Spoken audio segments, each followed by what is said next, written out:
Peter Pan. New scene at end of play. Years later, Peter flies back to the nursery, still a boy, heartbroken to find Wendy grown old. Peter, really the ghost of a boy who dies in childhood. Comes back to search for his mother, finds her an old woman, doesn't recognize her.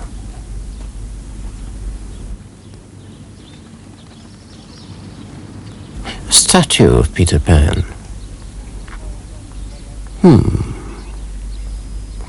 Could immortalize him for generations, long after play, buried and forgotten. If I paid for it, could this be deducted from tax?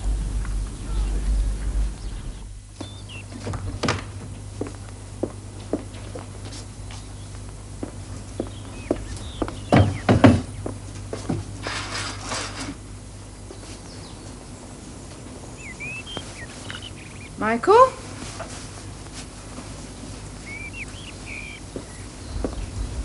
Michael? Come on, Michael, come on. Wake up. Come on. The doctor will be here any minute. Must get you washed and scrubbed.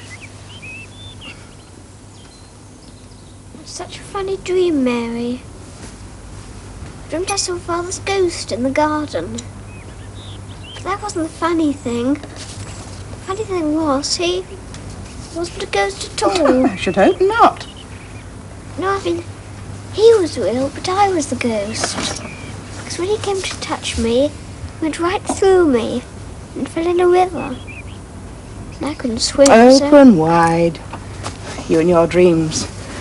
Sometimes wonder half the time whether you're awake or asleep. Are they from me? No talking, I'll read them to you.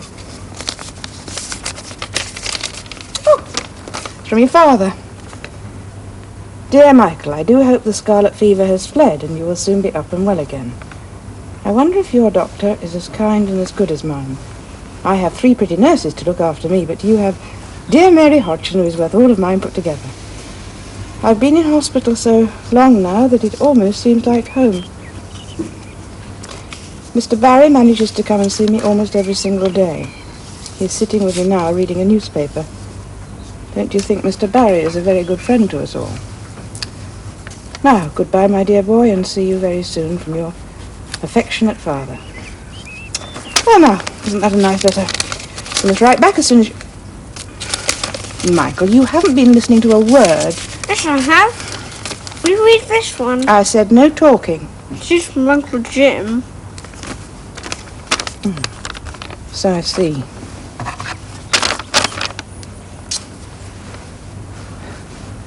Dearest, beloved Michael, the rose is red, the violet blue, honey is sweet, so are you. J M Barrie.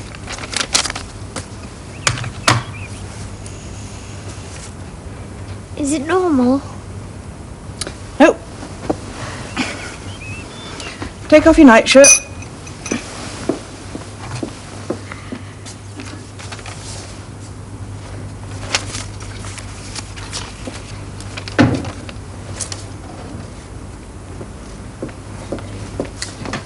I said take off your nightshirt.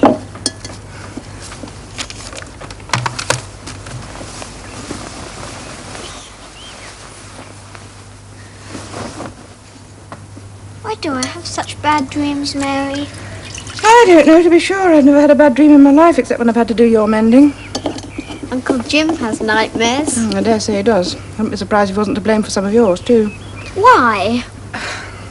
Why, Mary? Why ask me? You know him far better than I do. Oh, just look at the state of your neck. I think I only washed it a few hours ago. Can I write back to him? You shall write to your father first. After that, you can write to whoever you like. It's only the Peter Pan chapters reprinted from the Little White Bird. I think Arthur Rackham's illustrations are rather fine, don't you? Ah, superb. Oh. When do I get my copy? You'll have to wait until Christmas. Oh. This is an advance copy from the publishers. It only arrived this morning. Oh, for your wedding anniversary. What a kind thought of Jimmy's. Yes. Yes, wasn't it? But then Jim's always known how to spoil me. Thank you. Tremendous loss on Napoleonic, right? Mrs. Rowan here. Yes, sir. Napoleon and Josephine. Well, we opened Napoleon and Josephine in Omaha on a Monday. I called it a tragedy. On Tuesday, I called it a comedy. On Wednesday, I called it off. The moral of the story is there's no such thing as bad towns, only bad plays. Now, isn't that right, Jimmy? Oh, first rule of the American theatre. An audience is never wrong. When you put on Romeo and Juliet in the Bronx, they cried out for author, not wishing to disappoint so discerning an audience. Charles, in his modesty, stepped forward and took the bow. You didn't. Whereupon they showered me with rotten matzo balls. I remember once when I was an actress, I was playing Rosalind in As You Like It, and the actor playing touched. Yes, and? Oh, doesn't matter. Wasn't a very good story anyway. Oh, look what Charles brought us for our wedding anniversary. Isn't that sweet of him? Oh, well, they tell me that 12 years is meant to be silk and fine linen. But I see you've broken the rules, too. I trust you've dedicated the opus to her. Opus? Peter Pan in Kensington Gardens. Showing Charles the book before you arrived. Oh, yes, that. It's, the illustrations are rather fine. You're cut above the text, anyway. Well, I'd better be getting back to rehearsal before my cast starts rewriting your lines. Oh, it wouldn't surprise me if they did. Actors always presume to know their parts better than the authors conceived them. The fact that Shakespeare was an actor always seems to me the strongest argument in favor of Bacon having written the plays. Well, we'll see you this evening, Charles. Yes, I hope so. Thank you for the excellent tea. Dinner? Dinner, I'd love to. Thank you. Bye. Thank you. You know, you may be right, Jimmy. And I received a cable this morning from New York about Quality Street. Apparently, old Mildred Morris is demanding that her name go above the title of Maud Adams. Now, how am I to deal with such prima donnas? Simple. Give her what she wants. Charles Rowan presents Maud Adams, but Mildred Morris. Quality Street for J Barrie. Very good.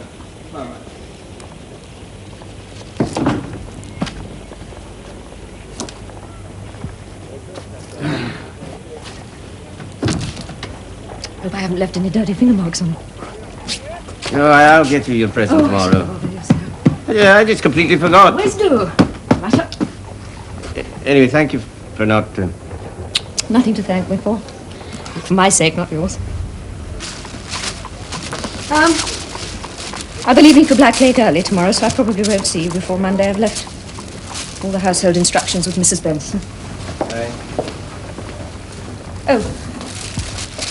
There is one small thing you could do for me, if you really want to give me a present. Yes? The way you kissed me just now. The way you always kiss me. I'd be so grateful if you never did it again.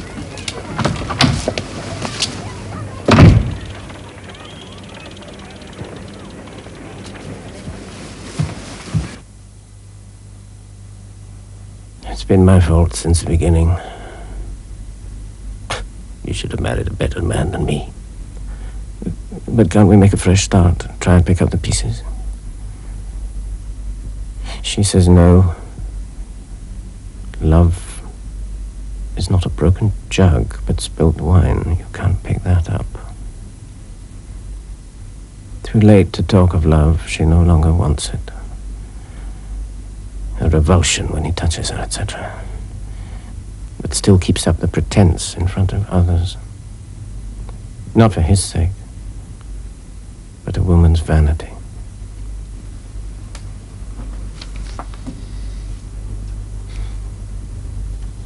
In Act 1, audience might think she is to be a sweet, long-suffering wife. Husband also thinks he can do without her. His success all his own making. Not until Act 3, when she leaves him, does he realize truth. Behind behind every man stands a woman in the shadows, mother or wife. Every woman knows this. But a man must learn it by experience. I'm quite well, thank you, but Mary says I am not. And she says I must stay in bed for another week, and I've got an acorn, and Mr. Barrie has got a cold. And he sent me another poem, and I'm very lonely, and I wish I was in hospital with you. And please come home before I'm grown too old. And now I must write to Mr. Barrie from Michael. Hello, Jimmy. We've just been hearing all about you from our Berkhamsted correspondent. Oh. Poor Michael, he must be so lonely down there on his own. Do you think you ought to go and spend a night there, Sylvia? After all, a mother's place is with her children. I know that, Mummy. And I intend staying here with Arthur. George? Oh, I'm afraid Michael isn't any better. I don't think he'll be able to come down to London this year for Peter Pan. He's dreadfully disappointed, but the doctor wants him to stay indoors for at least another month. George, darling. Come on. Hello, Uncle Compton. Hello, George. Hello, Father. Are you feeling any better? Very good. Good. The operation on the palate has helped the pain, but he won't be able to speak properly for some time. He wants to know how you're getting on with your scholarship. Oh, well, I'm sorting like a 5th wrangler, but I'm not very hopeful. Oh, here's a present for you. John. Tell Arthur I'll be in to sit with him later. Oh, Jimmy, are you sure it's an Well, you know it is, but good night. Goodbye. Bye-bye.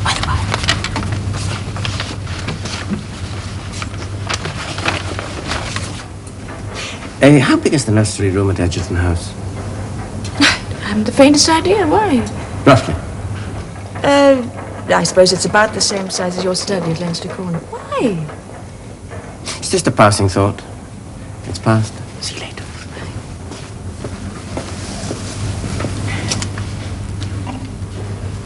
What is it? Oh, well, it's meant to be for me, but really it's from Uncle Jim. It's a special copy before you can get in the shop. It's beautiful. No, I don't think so. He cut all the best bits out. Which bit? All the bits about me and Uncle Jim. Well, I think it's beautiful. Oh, so like Jimmy to think of it, don't you think, dearest? Ta! There's none can save you now! There's one who never fails! Who's that? Peter Pan, the Avenger! Oh! Cleveland, the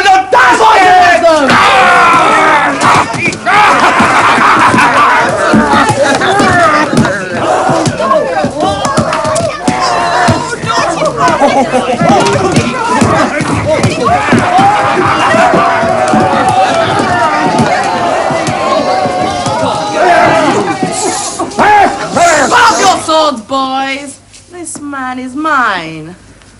So, Pan, this is all you're doing. Aye, Jazzhook, it is all my doing. He's Napoleon! That's who I am. I'm Napoleon. He was little too. Proud and insolent youth, prepare to meet thy doom! Dark and sinister man, have at thee!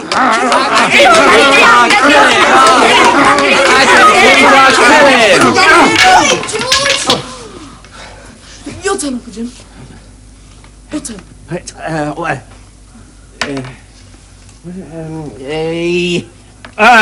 Tis some fiend fighting me. Pan, who or what art thou? I'm the sun rising. I'm the poet dreaming. I'm joy, I'm youth. I'm eternal youth. Do it again!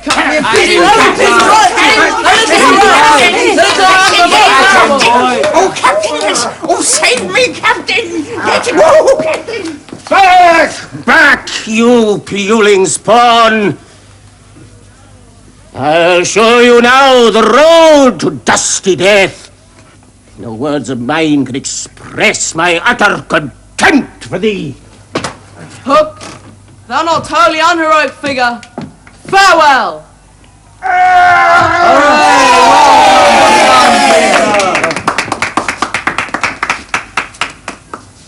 Floria Titona!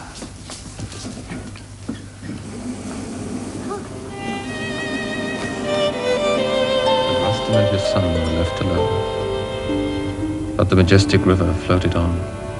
Out of the mist and hum of that lowland, into the frosty starlight, and there moved rejoicing through the hushed Kharasmian waste, under the solitary moon, until at last the longed-for dash of waves is heard, and wide his luminous home of waters opens, bright and tranquil, from whose floor the new-bathed stars emerge and shine on the Aral sea. Thank you.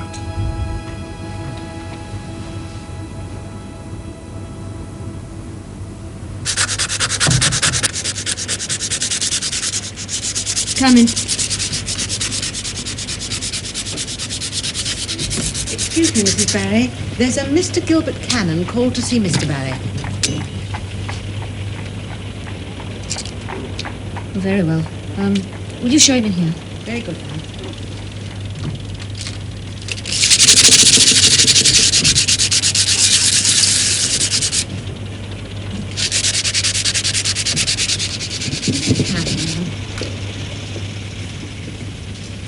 I'm afraid my husband's not in. He asked me to leave the committee's report for his inspection. I'm the committee secretary, Gilbert Cannon. For Captain Scott? Captain? From the Antarctic Committee? Oh, no, the censorship committee. Oh, yes.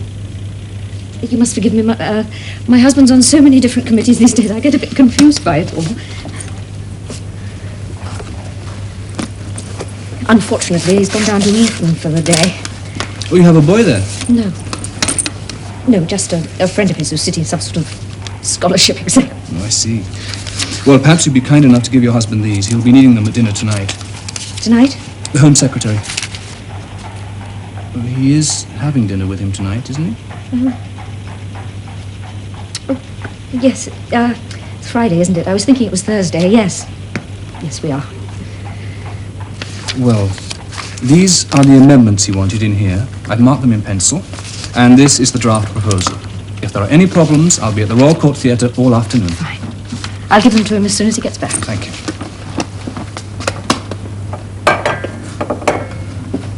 Is this your work? A hobby, really. Do it in my spare time.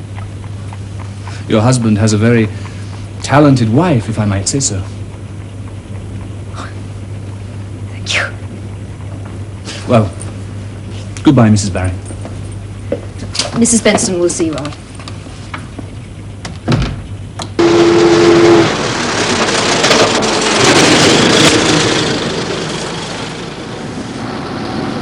You know, the only time I feel a foreigner in England is when I try to understand your public school system. It just completely defeats me.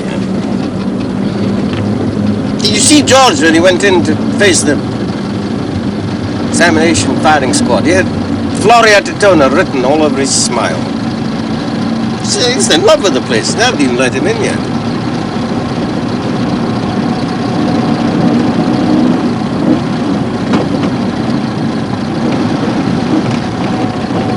Don't you worry about George. He'll do very nicely for himself, you see.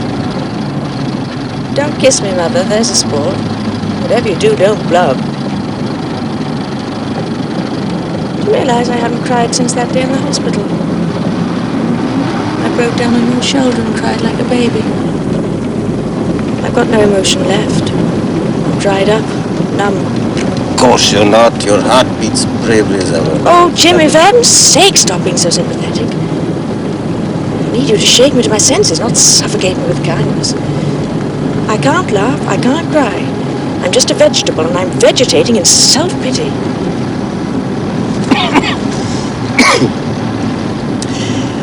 I remember what I told you. No, I don't think I did. A couple in Scotland, been married for over 40 years. And the wife died. And the husband was miserable. Distraught. And the undertaker came. She was laid out in her coffin. Carried her down the stairs along the garden path. And they were just going through the gate. The coffin struck the gatepost. Presently I heard this knocking on the coffin lid, so they put it down and opened it up, and well, you can imagine husband was overjoyed to see his wife still alive. Well, they lived on happily for about 4 or 5 years. Then the wife died again. Undertaker came, laid out in the coffin, carried downstairs along the garden path. They were just going through the gate. The husband leant over to the undertaker and said, "Hey, mind that post."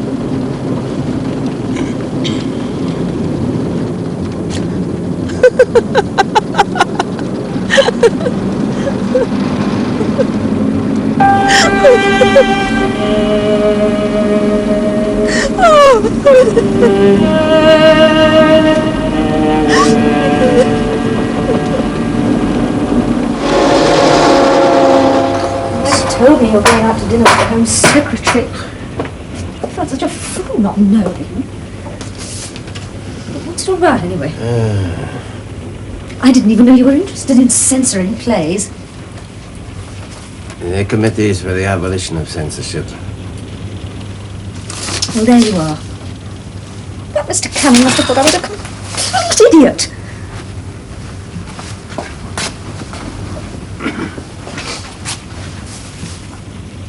Isn't there anything I could do? Yes, pass the ink, will you? The richest writer in England, and he has the blackest cuffs with ink. Thank you. I meant, isn't there anything I could do to help with this committee work? Yes, you can try and read this chap's writing if you like. It's worse than mine.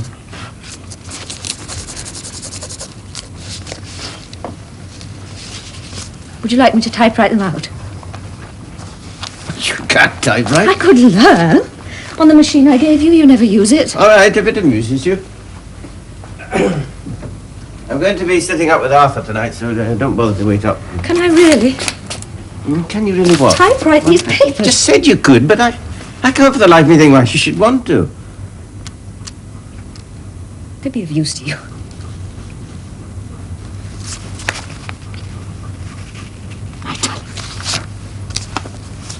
Good night, dear.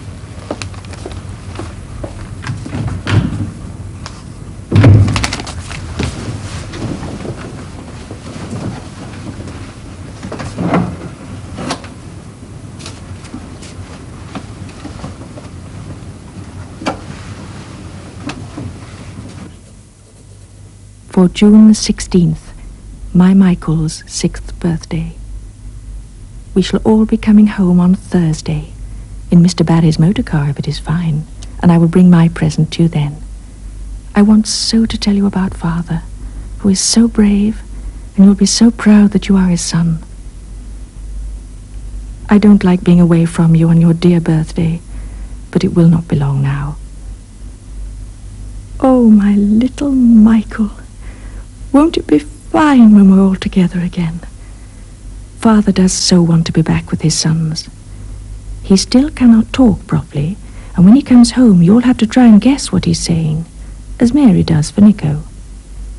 Mr. Barrie is here with me, and he is writing too. Don't you think he's a very good friend to all of us? He's our fairy prince. Much the best fairy prince that ever was, because he is real. I expect he's inventing some more funny stories to give you to read. Arthur talking to me about death. Spoke about great difference in dying when you have children. You yourself living on in them. Not going out completely.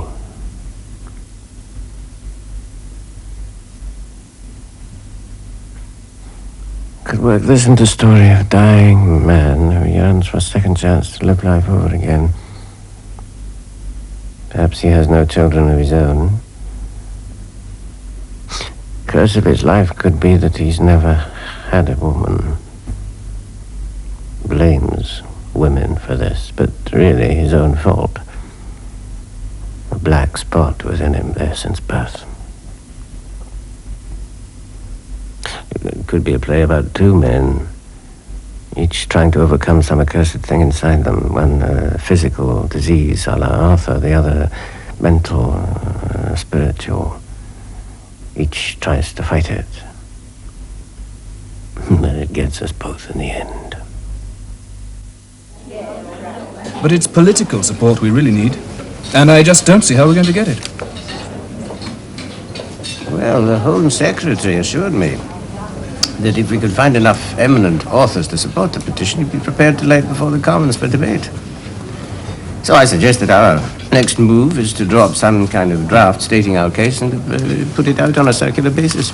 Well, the only problem there is steering a middle course. I mean, how to get the maximum amount of support without having to compromise. Well, Granville Barker feels it. Oh, it's 2 o'clock, Uncle Jim. Mother's waiting outside in the car. Gilbert, this is George Llewelyn Davies. How do you do? How do you do? George, this is Gilbert Cannon, an author of some talent.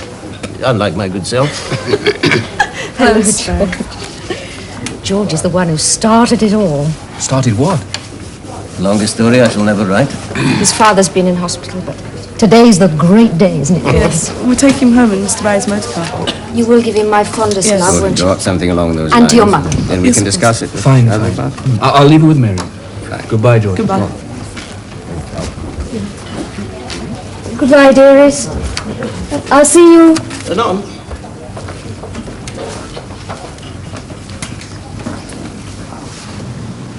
Peter! Michael! Father!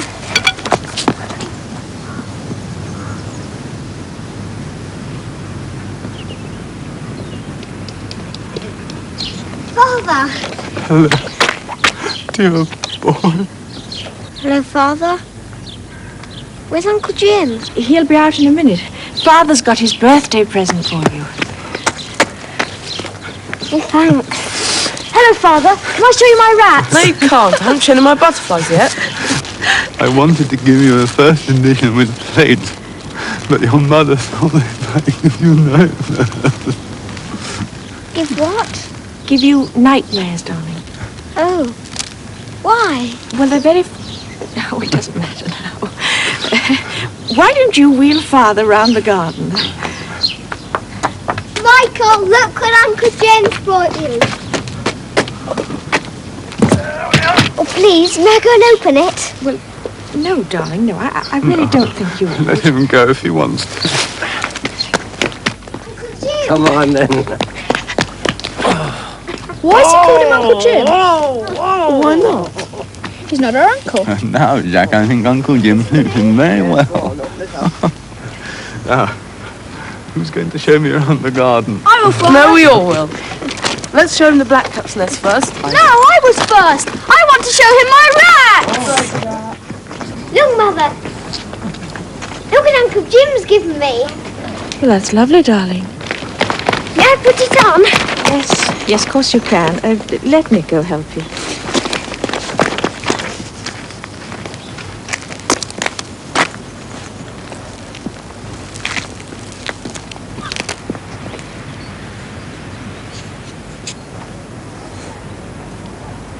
It's been some rather bad news, I'm afraid. I haven't told Arthur yet. What is it? George. He's failed his scholarship to Eton. Oh, is that all? I thought it was something to do with Arthur. Of course it's to do with Arthur. He can't possibly afford the school fees.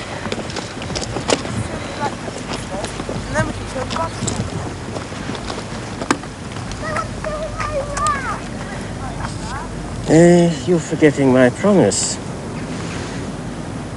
Oh, no, Jimmy, no. The operations were one thing, but if you start paying for the boys as well, but I don't think Arthur could bear that.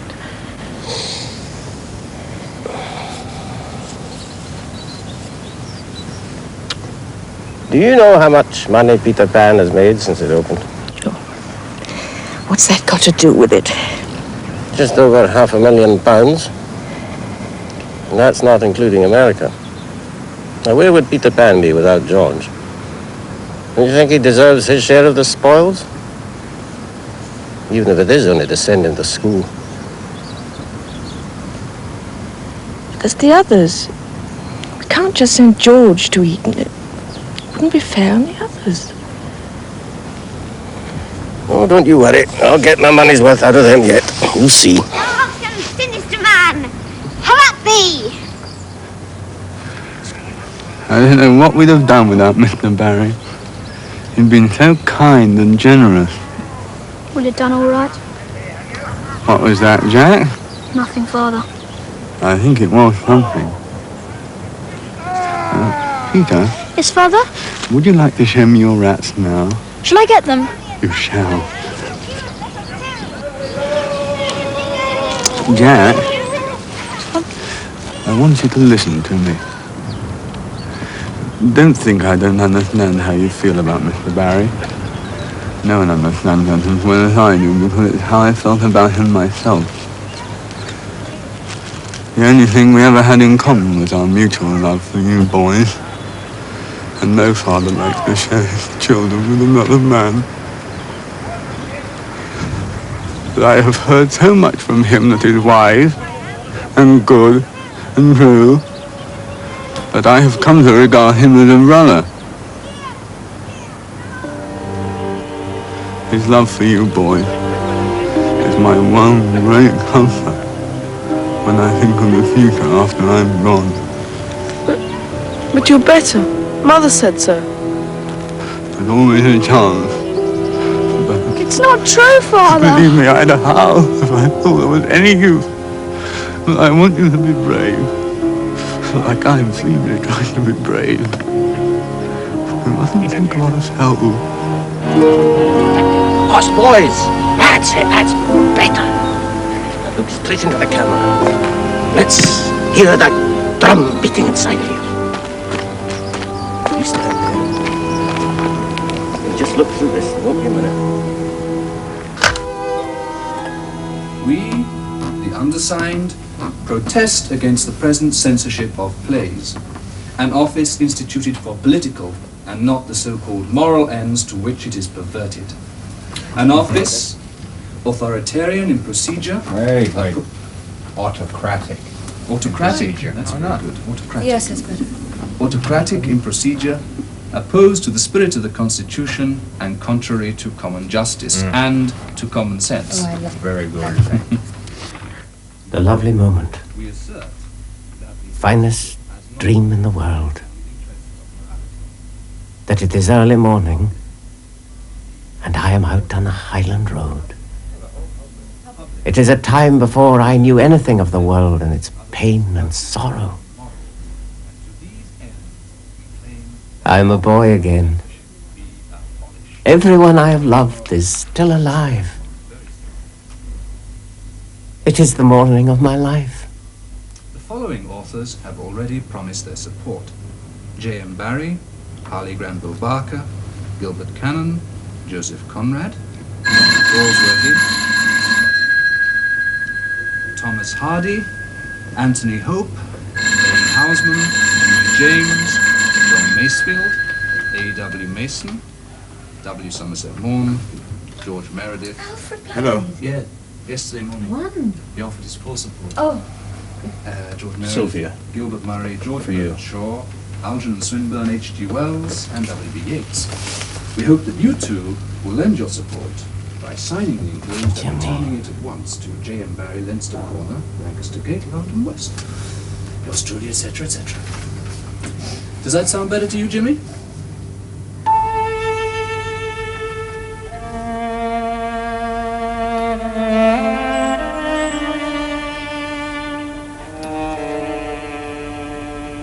My dearest Jimmy, I think of you so often, and I know how you loved Arthur, and that helps me in my sorrow. You will love me always, won't you? And help me live through the long, long years. How shall I do it, I wonder? It seems so impossible. We were so utterly and altogether happy, and that happiness is the most precious thing on earth. I'm so grateful to you, and I will show it one day, I hope. But just now I am full of deadly pain and sorrow, and I often wonder I'm alive. I always sleep with my George now, and it comforts, more than I can say, to touch him. And I feel Arthur must know. He will live again in them, and that must be my dear comfort till I go to him at last. How we long to grow old together. Oh, my dear friend, it's all so utterly impossible to understand. The boys are loving and unthoughtful, but they've all got to grow up and be men and leave me. And for Arthur's sake, I must fight that fight too. I think of him almost always now, as he was before the tragic illness. And God gave him the finest face in the world.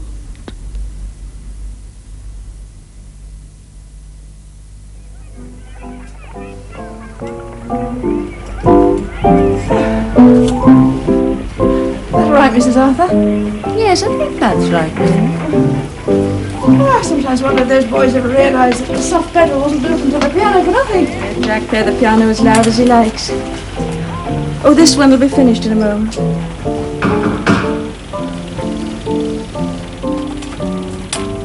Mr. Crompton, Llewelyn Davies, shall I show him in? Please, Mary.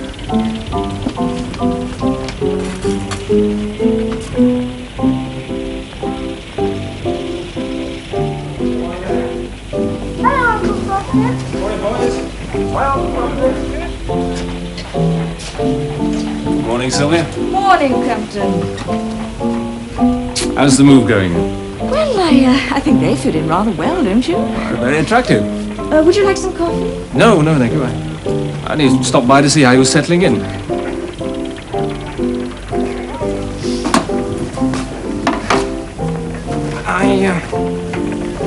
I was having lunch with Brother Morris yesterday. Oh. And he brought up the subject of the boy's future. Have you had any thoughts on the problem? What problem? Well, on how you're all going to manage. Oh, we're managing very well. I meant financially. 5 boys, quite an expense, particularly if they're going to Eton. And poor Arthur can't have left you with very much. He left me with everything I need. Crumpton, as far as the money's concerned, Jimmy Barrie has offered to pay for the boys' education. Doesn't that rather compromise? I don't see why. He enjoys paying for them. Well, the suggestion is that we brothers set up a trust fund for you and the boys. I don't see that that's necessary. But it would make you independent. I've always been independent. All my life.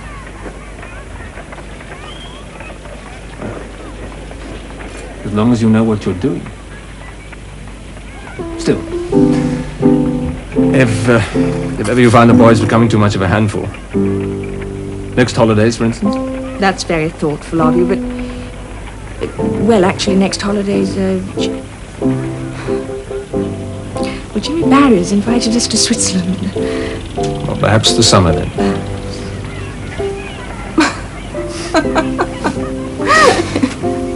Do you remember their pleasure when Arthur used to take them to the theatre? Penny seats, and onto the ABC for supper.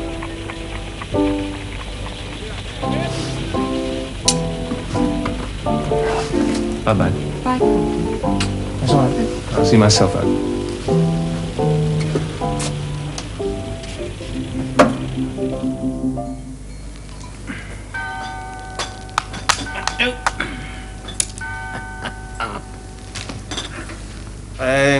Gaston, what time does the afternoon post usually arrive, please? Excusez-moi, monsieur.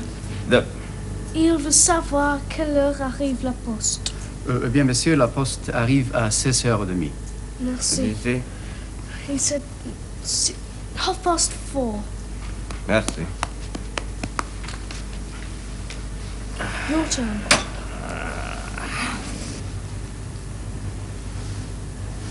I hope you've got enough money to pay me. Oh, Scotsman's never short of ways of making money. I remember I once paid the boy a shilling a day to do his mourning for him.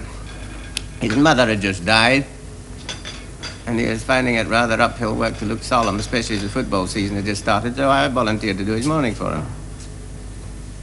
Remember, every day I used to swap my green jacket for his black one, and I'd go and stand in the corner of the playing field, and I'd squeeze my fist into one eye like this. The tears would come out the other way. He ran gaily off to play football. It's your turn.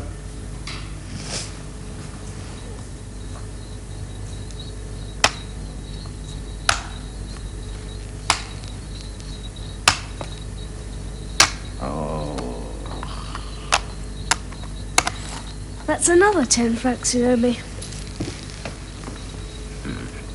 You want another game? Mm-hmm. Can you afford it? No.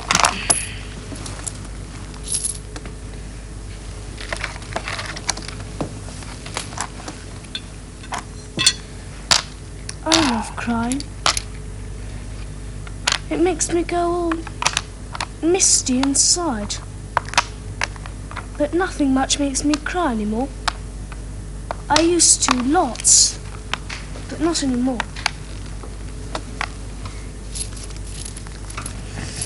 I bet I can make you cry. I bet you can't. 10 francs. Done.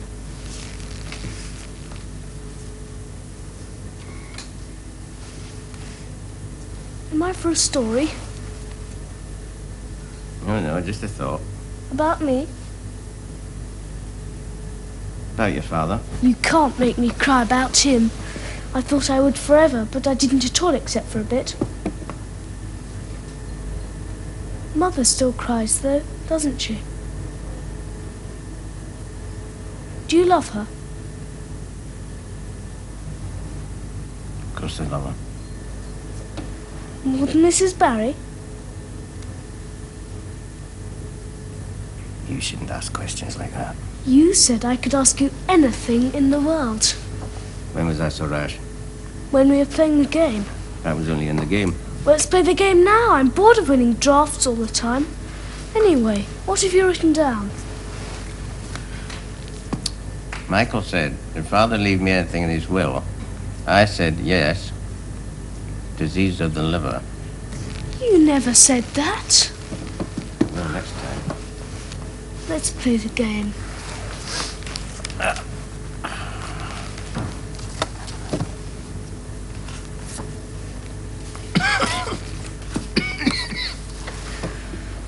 Who do you like best? Best of who?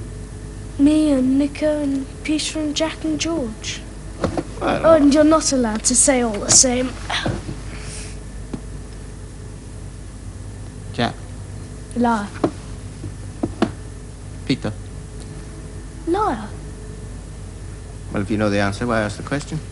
I just like to hear you say it. You flatter yourself, don't you? What's the most exciting thing that's ever happened to you?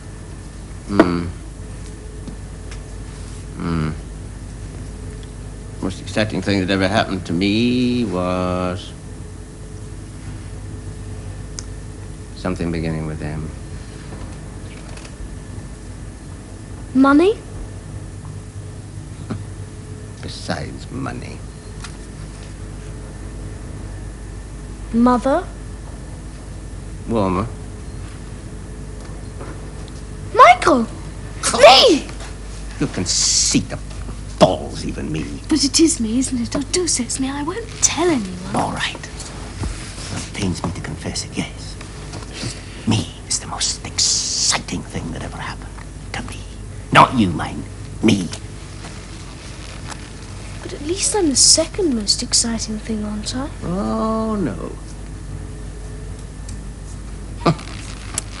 Second most exciting thing that ever happened to me was when a school friend of mine came running up to the house one day and told me that an old man who used to give us sweeties had slit his throat with a razor, and if I hurried, I'd see the blood.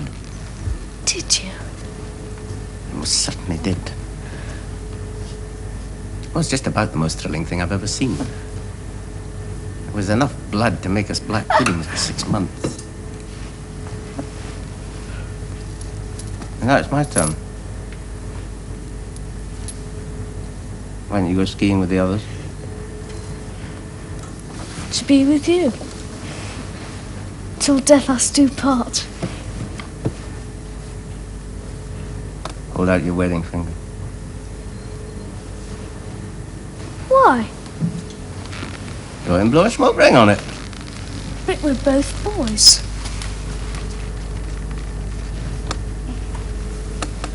You speak for yourself. You're a boy too. No. I'm what is commonly known as grown up. You're not common and you're definitely not grown up. You're old, but you're not grown up. You're one of us. How do you know? Because I think if you were really a grown up, you wouldn't waste all your money on a boy like me.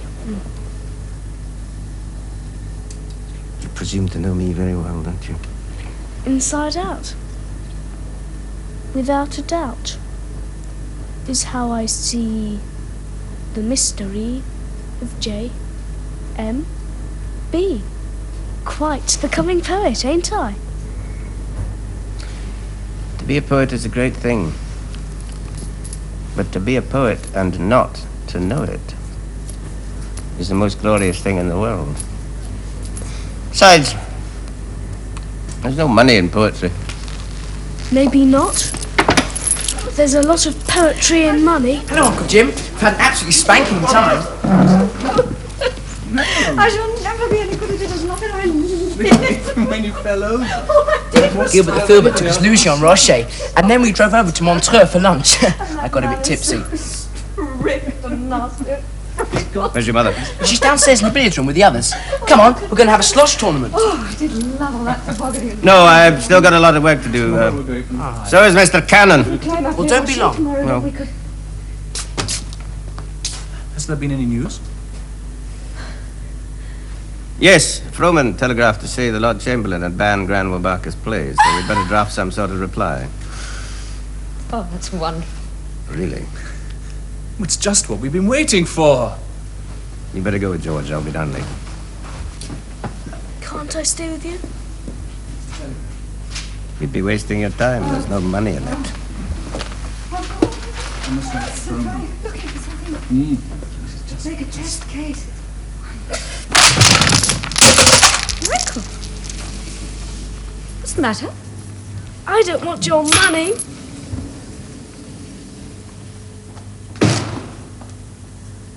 What's the matter with Michael?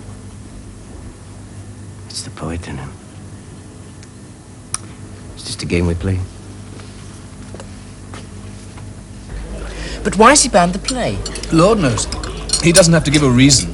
The Lord Chamberlain only likes nice, comfortable plays, set in nice, comfortable homes. The moment you write about real life, he bans it. Anything likely to corrupt or deprave or otherwise cause a breach in the preservation of good manners. In other words, anything likely to expose the hypocrisy of society. Garçon, je vous prie. De bouteilles de Krug 1902. Oh! I've already ordered. I know, but this is a celebration. And it's on me this time. George, you'd like champagne, wouldn't you? Oh, rather. Me too, please. And me. You're going to do bed as soon as you finish. Three, get one for Wait, Michael. No time for any puddings. Is that the best you have? It is a very fine champagne, monsieur. It's not what I asked. Naturally, it is not as good as Le Veuve Clicquot 92, the widow. That is the best there is. But Le Krug is an excellent choice. Michael, Nicho's nearly finished his pudding. I don't want any more. Well, look, just finish up a bit of the meat. Maybe you nearly finished, Peter, because it's nearly time for me. Oh, Jimmy, please don't do that. But I'm paying for it. I don't care. Michael, do as you're told. Finish it up. Alors, monsieur, deux bouteilles de Krug. Oui, mais sur la chambre 114. Bien, monsieur. Hey, waiter, will you change that to 2 bottles of the widow, please, and charge it to my room, as usual? Very good, monsieur. Jimmy, I wanted to Let's just celebrate. Now, I must be wrong, but I can't believe that Mr. Barker's got anything to celebrate about if they've banned his play. He's as keen as anyone else to see an end to censorship. The play is just the means. Just goes to show how little you understand about writers. Oh, Gilbert wouldn't mind, would you, if it was your play? Well, I suppose if it helped the cause. Come along, Nico. Let's leave these revolutionaries to their schemes. Time for bed. Well, why is it always me? Just because I'm the youngest? It isn't only you. Peter, Michael, you too. Time for bed.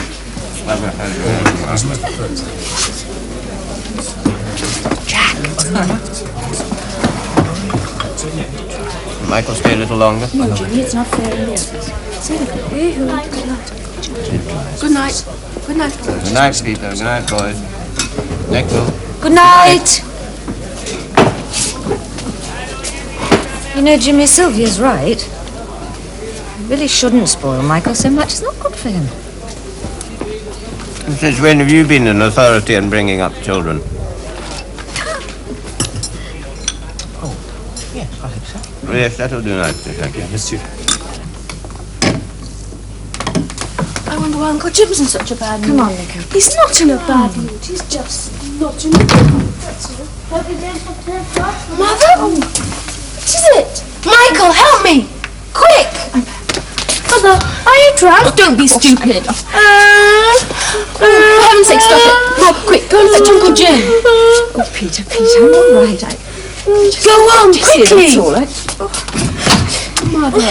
I'm all right. Just let me rest a minute.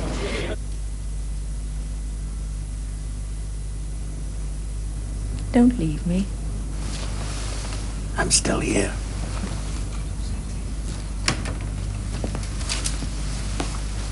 I've put the boys to bed. They're fast asleep.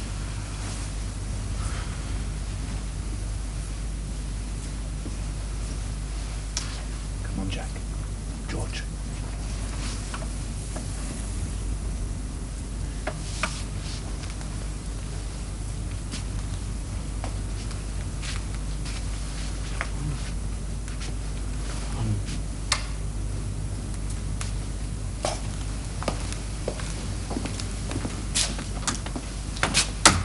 I think one of us should stay with Mother.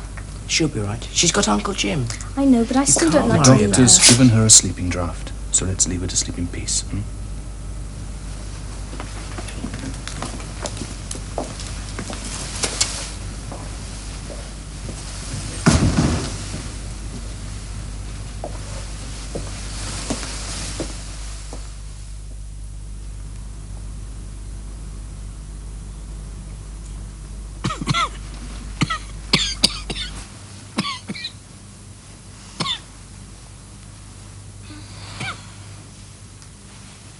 Don't leave me.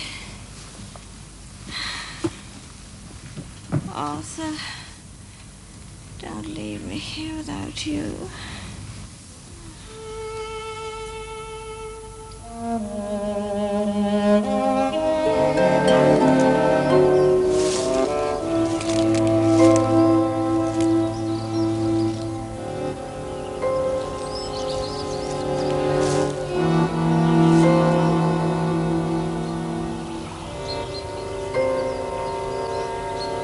My dear Sylvia, I hear from George that you're feeling a little better these days. But I don't believe it. And that saddens me more than I can say.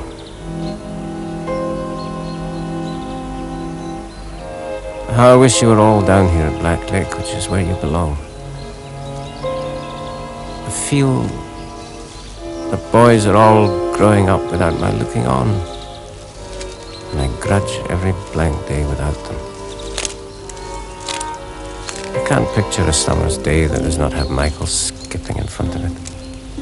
That is summer to me. All the five know me as nobody else does. The bland indifference with which they accept my moods and tantrums is the most engaging thing in the world to me. Be able to help you and them is my main reason for going on. And my greatest pride is that you let me do it. My censorship work continues as dreary as ever now that Froman is back in New York, but I dare say the end is in sight. Ever your loving servant, J M B. Yes, come in. Oh, yes, Hunt, you wanted to see me? That's right, sir.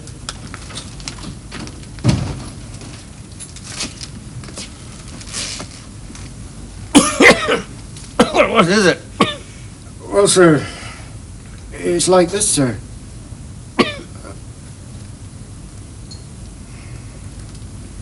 Why don't you sit down, man? Huh? Thank you, sir. Well, sir, I likes to take a pride in my job, same as how I expect you does, sir. What I mean is, I likes to do my best, sir. I'm sure you do. If I had the same green fingers with my pen as you have with your flowers, I'd be a happier man. Well, that's very kind of you, sir. You see, it seems like your wife, Mrs. Barrie, that is. It seems she don't share your generous sentiments, sir. Seeing as how she's had cause to criticise my work near on every time she's down here. Oh, no, It's all my fault, sir. That's the way she sees it. And I get the blame for the Lord's mistakes as well as my own. If it's not the change in the weather, then it's them moles digging up the north lawn. And if it's not the moles, sir, well... Yeah, well, then it's... I'll have a word with her when she comes down at the weekend. Thank you, sir.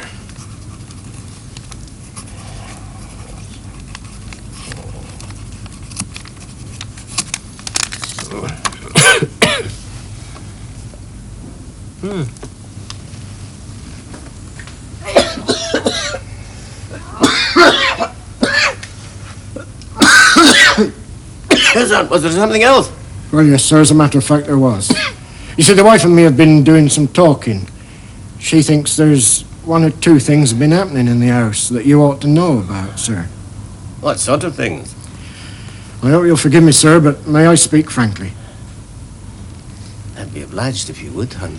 Well, sir, it's about Mrs. Barrie and Mr. Cannon, sir. They've been down here together. As I'm well aware of that, Mr. Cannon has my full permission to come down here and work whenever he wants to. Yes, I know that, sir. What I'm trying to say is that Mrs. Barrie has been, well, shall we say, taking certain liberties with her marital vows. If you get my meaning, sir.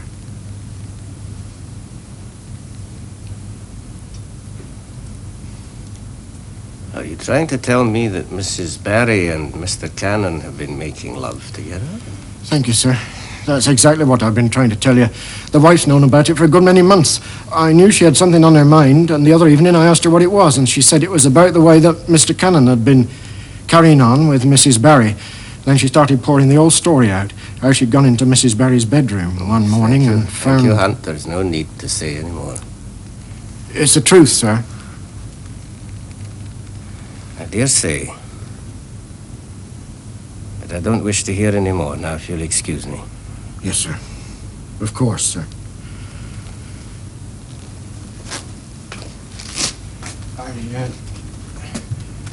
I just would like to say how very sorry we are, the wife and me. Very sorry indeed, sir. I don't believe you. It's the truth. No? Yes. I'm in love with Gilbert. He's in love with me. We've made love together, not once or twice, but repeatedly over the last 2 years. I'm sorry, Jim. I'm sorry you had to find out like this. I should have had the courage to tell you myself long ago. But you must have known. I knew nothing. You're my wife. In name only. We haven't been married for years. I tried, Jim. Maybe I didn't try hard enough. I don't know.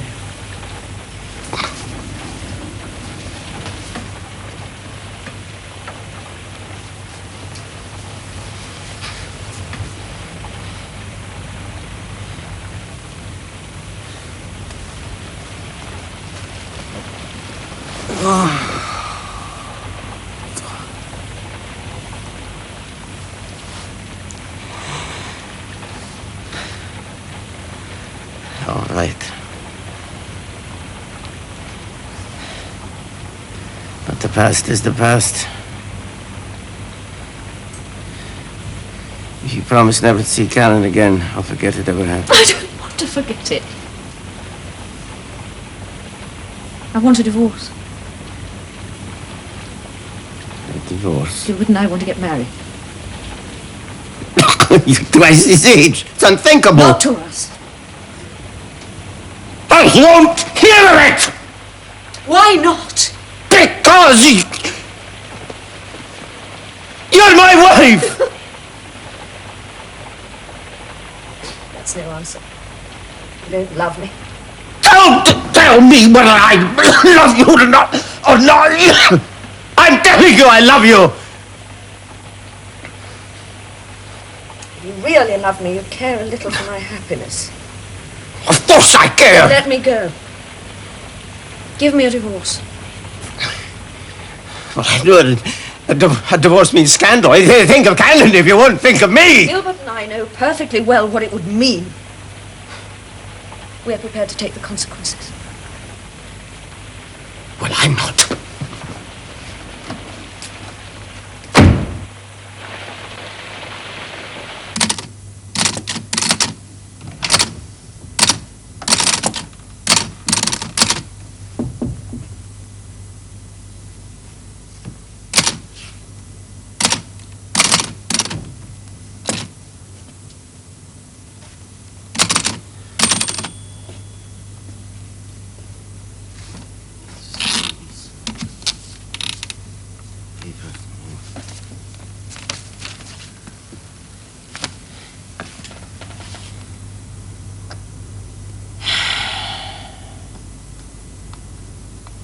You've been thinking it all over.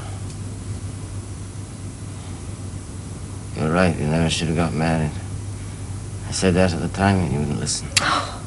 I know it's my fault. No, it's your fault. It's my fault. I knew I never should have got married. I've done that ever since I was old enough to know what marriage was about. I used to have nightmares about it. I used to run in screaming to my mother's room. Tell her I dreamt I got married, but I made her happy to see us together. She thought you'd be good for me. And you thought so too. Thought you could change me. So I knew you couldn't. I couldn't change myself. Did try. Jimmy, it's not your fault. It's nobody's fault.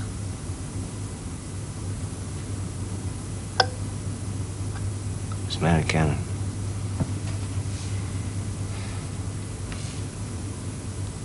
He's young, he has talent. He's a man. I'm just a stock clock. Even the clock gets it right twice a day. I never got it right my whole life. Nonsense. The most successful writer in England. Oh, the richest. Cannon's a success. Hasn't got a penny to his name. How's he going to look after you? Oh, we can manage between us. You can't stop money. I can't stand by. See no. My wife go without. No. I see you provide. We wouldn't dream. Well, it's the least I can do. Least. Just think of the children. I mean, there will be children, won't there? I hope so. Well, I must see that they have the best. They must. the best. Best. Mother. Not until after lunch. No. No, just the two of them. We're going round to see him at 11. Yes.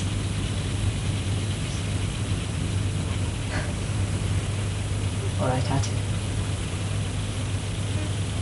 Oh, no. Of course not. Bye.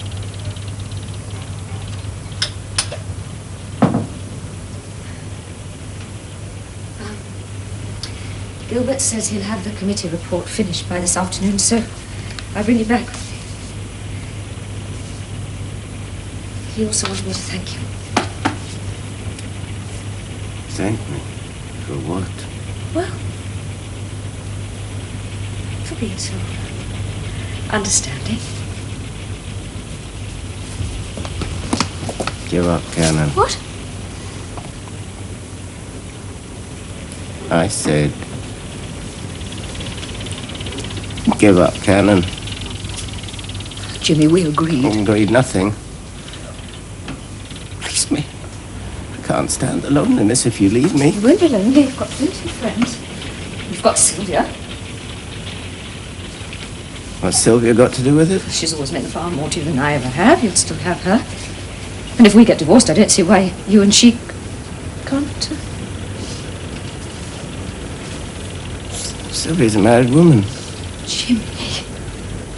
Arthur's been dead for over 2 years. It makes no difference whatsoever. Sylvia's devoted to Arthur, and I'm devoted to her devotion. I wouldn't know what to think of coming between Sylvia and Arthur, and I'd contemplate Canon coming between us.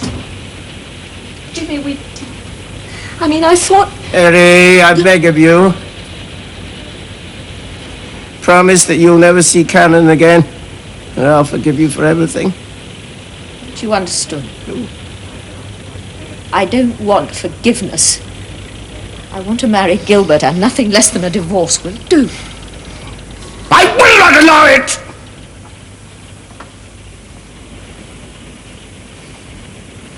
All right, run away with him. Be his mistress. Do you like. But I will not grant you a divorce. I do not intend to be his mistress. I shall be his wife, and there is nothing you can do to stop me. Please, Mary, please! Sorry, Jimmy, I've made up my mind.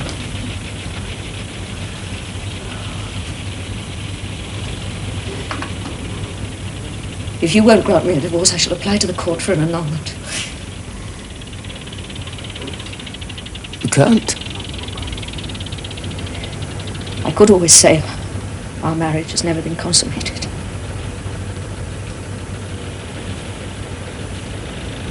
I thought we'd put the statue over there somewhere. I've given Mr. Frampton some of those old photographs that I took of you dressed up as Peter Pan, so it should bear a striking resemblance to the devil in you. Is the devil in me? Especially when you smile. Do you mind awfully being dwarfed? I am not a dwarf. No, I don't mean that. I mean divorced. Oh, perhaps there would be better. That's where that cave where I used to hide things for George. Don't you love her anymore? I don't want to talk about her.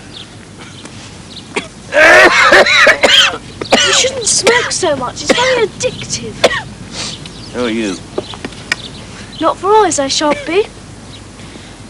One day, quite soon I dare say, I shall grow up. And then I'll be like everybody else. And I'll get bored of me and find another boy to love. Did I get bored of George? You found me. Perhaps if I got bored of you first, that would be amusing, wouldn't it? Hilarious. Did Mrs. Barrie get bored of you? I told you I do not want to talk about her. All right. But don't go and sulk. I'm not sulking. Yes, you are. I can always tell. You go all moody. And that's really boring. If you don't step out of it, I shall go home. So you can please yourself. Yes, nurse. Anyway, what cave? Hmm? You were saying about a cave that you used to hide things for George when he was small. An old Solomon's cave leading to the fairies' winter palace. All I can see are a lot of rabbit holes. I hope. Come on, old croc. Let's see if we can get you out for a duck.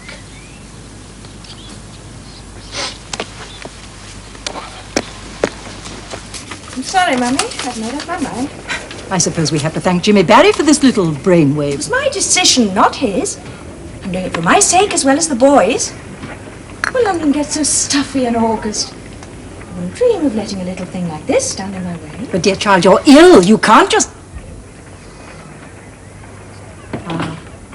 I'm ill, am I? At last. Yet you both insist there's nothing whatever to be worried about. Jimmy, will you please persuade Sylvia to abandon this absurd notion of going down into the wilds of Devon for the summer? Mummy, I decide what to do. Not Jimmy, not anyone else. Now, that is that. Oh, Jimmy had the sweetest letter from George this morning, saying you'd send him 2 topping fizzes of Dorothy Dix and Lily Langford. We also said to tell you, where is it? I had it just a moment ago. Sylvia, can we not resolve one thing at a time? There's nothing more to resolve, Mummy. Oh, listen, tell Uncle Jim, I played for the second 11 today and I got 3 wickets, so I'm constantly feeling rather bucked. And then he says, can you send him down another pair of army boots, size 8.5, as he's grown out of the other pair and he needs them for his field day. Also, could you take him down a few tins of ham when you go down on Sunday? Because he claims to be on the verge of starvation. And apparently you know the sort that he likes. Sylvia? Yes, Mummy. Oh, listen to this, listen. My newest pair of socks are an absolute poem. Such an exquisite blue, don't you know? And very a la mode. And taken all in all, I think I'm rather a coming chap. So tell Uncle Jim to beware on Sunday. And I'm absolutely burning for the holiday.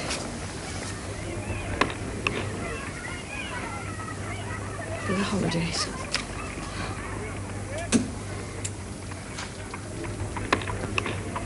Have you talked to Dr. Randall again? Yes. What did he say?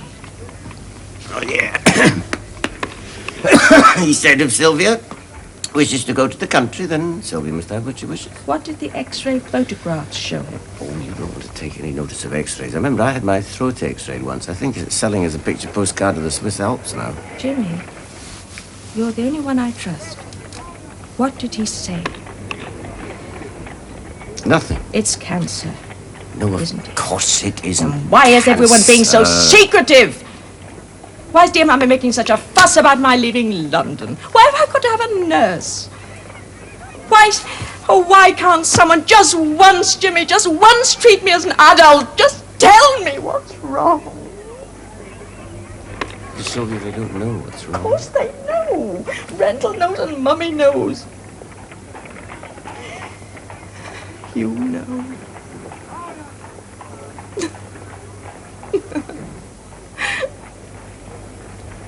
Oh. You know, it seems I'm surrounded by loving friends who are all desperately trying to avoid the one word I long to hear. I sat by Arthur's grave the other day, and I whispered it again and again until it sang through my mind. Do you think I'm frightened of dying?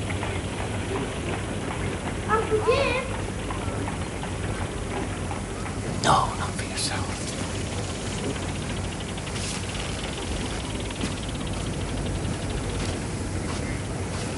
Yes? Michael said we needed to be a fielder.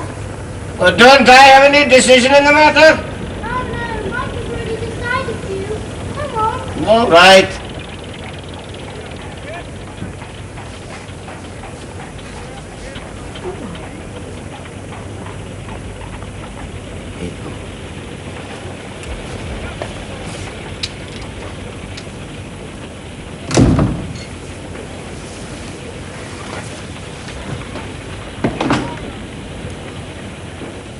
As I may die now at any time, I would like to set down a few of my wishes. I hope this house will be kept up for the boys, with Mary Hodgson, whom I trust with my whole heart, looking after them. JMB, I know, will do everything in his power to help them, to advise, to comfort, and to sympathize in all their joys and sorrows.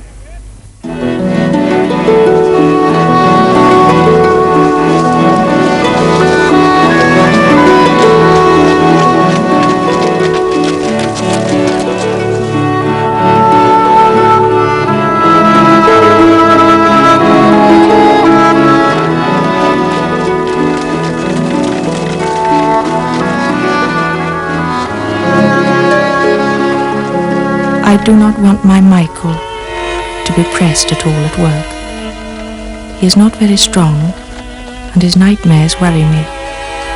But he is sensitive and very intelligent. Great care must be taken with him. Mary Hodgson understands, and of course JMB knows, and will be careful and watch him. I believe that all my boys will become good and brave men, seeing that they are Arthur's sons, and understand how very much they were beloved by him and Sylvia, his altogether faithful and loving wife.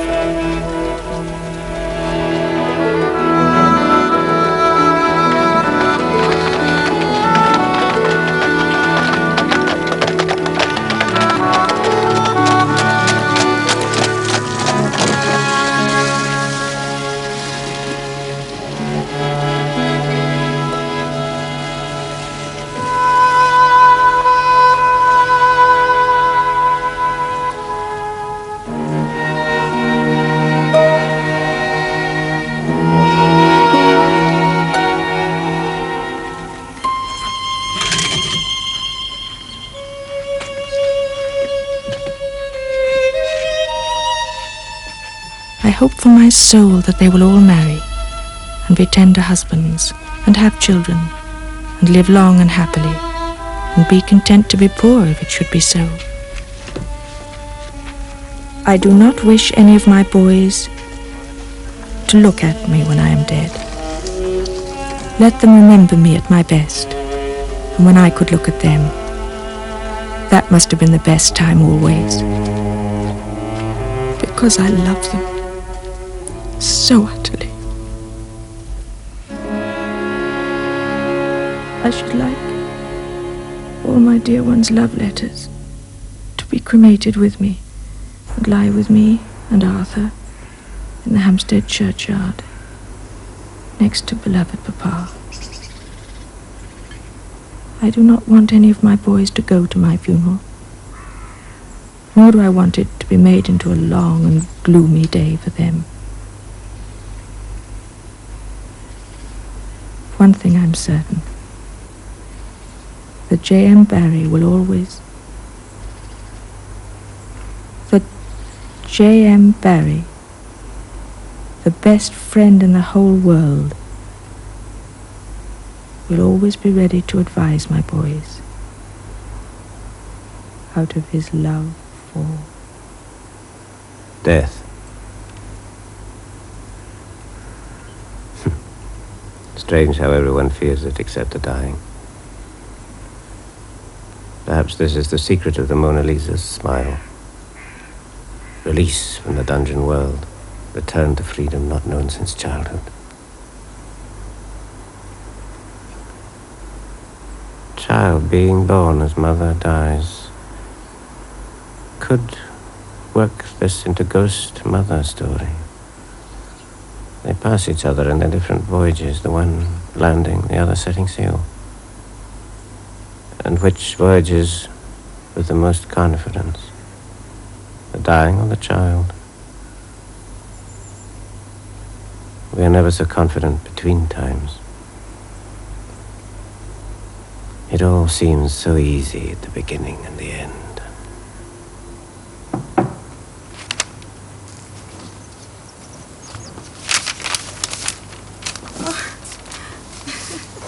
What a pair of young rakes. Oh, Tosh, we just thought we'd go off and do a spot of fishing down by the mill. See if we can't catch that old bull trout we saw yesterday. Jack and Nico going with you. Nico's up there with the farmer's son. Oh, and Jack's out playing with the farmer's daughter. I always knew Jack had an adventurous spirit. You see, it's something they obviously don't encourage at Eton. Oh, indeed they do, Mother. But they also teach us good taste. Have you seen her? I'd sooner catch a trout any day. I remember how Michael once danced to chapel bell tolling the funeral of another child. Goodbye, Mother. Bye, darling. Bye, Uncle Jim. Bye, Peter. Have a good day. Come on, Michael. Aren't you going with them, Michael? What's the matter?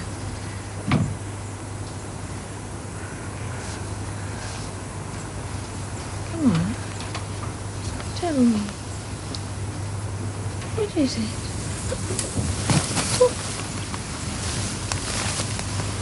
What's the matter? Oh. There's nothing to be frightened of. I'll be well soon. You promise? I promise. Don't say goodbye like that. Let me see my Michael smile. That's better. Off you go. Off you go. Go on.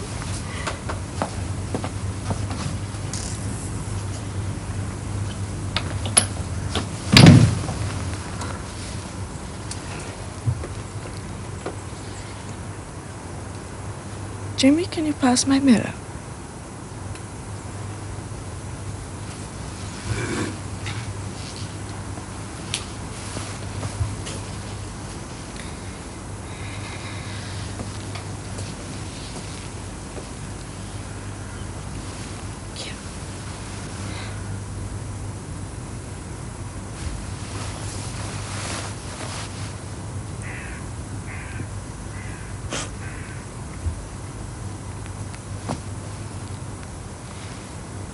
Don't let my boys see me again.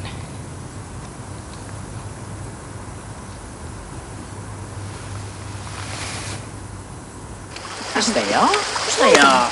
Well, of course. Come on. That's okay. There's a small one, isn't it? 6. Of course.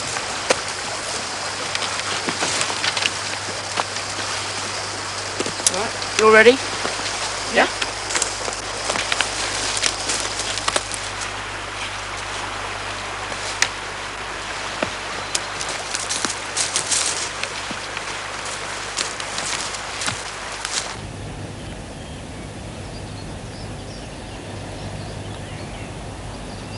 That is my Lady Nicholson. Now, try it again. You must let it come right down into your lungs. Right heighty, then you must keep it there. Then you can let it out, slowly, not all at once. That's the style. Now, hold it in for about 5 seconds or so. KB! Fuck it!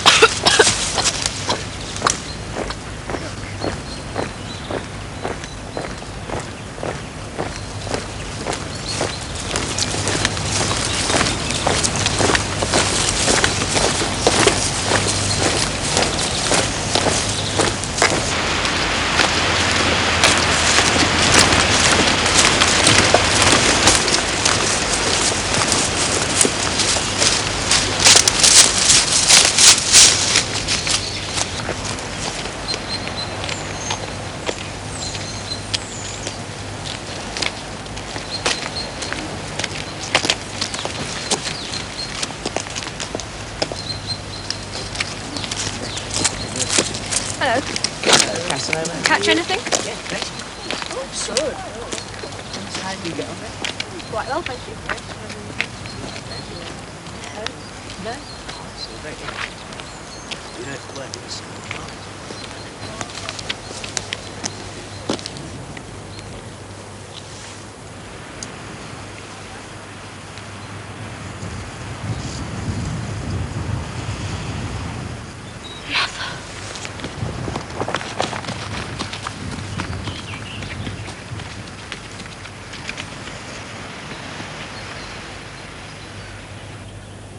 But you promised!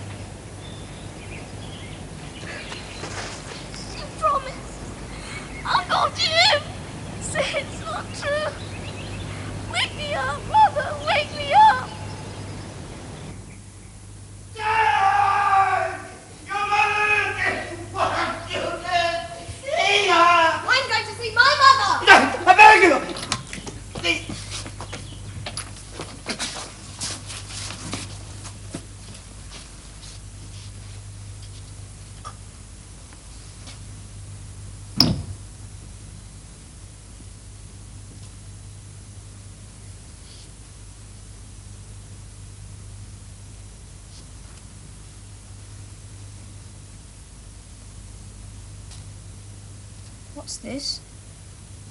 This ring.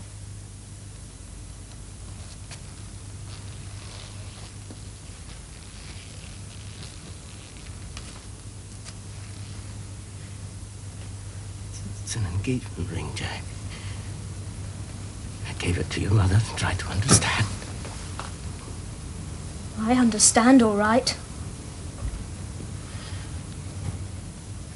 Congratulations, Uncle Jim. Now you've finally got us where you want us.